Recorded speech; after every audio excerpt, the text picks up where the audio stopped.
ডিসেম্বরের 28 তারিখ থেকে সকাল 6টা থেকে 31 তারিখ সকাল 6টা পর্যন্ত ব্রিজের যে টেস্টিংয়ের কাজ, সেই টেস্টিং কাজের জন্য ইসলামপুরের যে ভৈরব ব্রিজ, সেই ভৈরব ব্রিজ কিন্তু বন্ধ রাখা হয়েছে।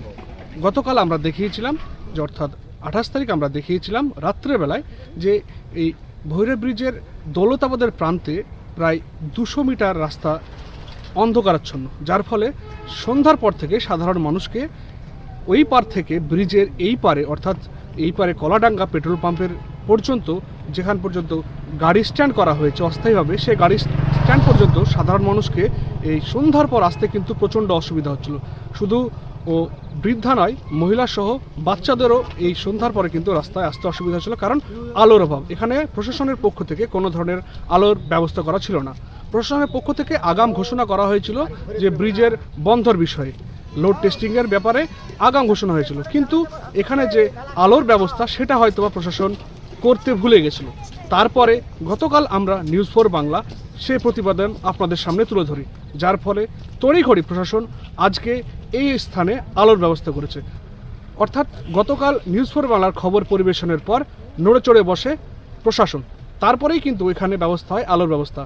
এবং আমরা স্থানীয় যারা পথচারী তাদের সঙ্গে কথা বলেছি এবং তাদের অনেকেই জানিয়েছেন যে গতকালে যেই ঘাটতিটা ছিল আজ কিন্তু সেটা পূরণ করেছে প্রশাসন। অর্থাৎ এই যে কলাডাঙ্গা থেকে ইসলামপুরের শুরুতে যে ব্রিজের মুখ, সেই পর্যন্ত কয়েকশো মিটার রাস্তা কিন্তু আলোর ব্যবস্থা করা হয়েছে আজ প্রশাসনের পক্ষ থেকে, এবং তারা প্রশাসনকে ধন্যবাদ জানাচ্ছে এবং সেই সঙ্গে নিউজ 4 বাংলাকেও ধন্যবাদ জানাচ্ছে যে নিউজ 4 বাংলা খবরের জোরেই কিন্তু এই আলোর ব্যবস্থা করা হয়েছে। সব প্রথমে জানাই নিউজ 4 বাংলাকে ধন্যবাদ জানাই যে কালকে একটা খবর হয়েছিল, কালকে আমরা মানুষের এই যে ভোগান্তির সমস্যার কারণটা আমরা তুলে ধরতে পেরেছিলাম আমরা আপনাদের মিডিয়ার মাধ্যমে, এবং পরবর্তীতে আমি দৌলতাবাদ ওসিকে এবং এসডিপিও সাহেবকেও ফোন করেছিলাম যাতে এই লাইটের ব্যবস্থা করা হয়। আজকে খুব সুন্দরভাবে তার লাইটের ব্যবস্থা করা হয়েছে এবং অন্ততপক্ষে যাতায়াতের জন্য মানুষের কোনো অসুবিধাই পড়ছেন না।